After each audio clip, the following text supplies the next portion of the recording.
بسم اللہ الرحمن الرحیم۔ السلام علیکم، آپ دیکھ رہے ہیں میرا YouTube channel MJB Info TV کے ساتھ آپ کی پیش خدمت ایک اور ویڈیو کے ساتھ حاضر ہوا ہوں۔ تو بغیر وقت ضائع کیے چلتے ہیں ویڈیو کی جانب۔ ناظرین، ایک بڑی خوشخبری 30% ڈسپربیٹی اور ٹیکس میں کمی کا نفاذ شروع کر دیا گیا ہے۔ رحمان باجوہ نے اس فیصلے کو ایک اہم کامیابی قرار دیا ہے۔ تفصیلات جانتے ہیں اس رپورٹ میں۔ 27 مارچ کو اعلان کیا گیا کہ حکومت نے 30% ڈسپربیٹی اور ٹیکس میں کمی کے نفاذ کا آغاز کر دیا ہے۔ رحمان باجوہ کا کہنا ہے یہ اقدام عوام اور کاروباری طبقے کے لیے ریلیف ثابت ہوگا۔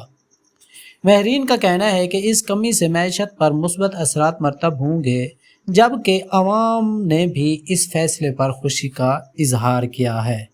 یہ فیصلہ کب تک مؤثر رہے گا اور اس کے مزید فوائد کیا ہوں گے، مکمل تجزیے کے لیے ہمارے ساتھ جڑ رہے ہیں۔ یہ تھی آج کی بڑی خبر۔ مزید اپڈیٹ کے لیے ہمارا چینل سبسکرائب کریں اور بیل آئیکن کے نشان کو بھی ضرور دبائیں۔ اپنا خیال رکھیے گا۔ اللہ حافظ۔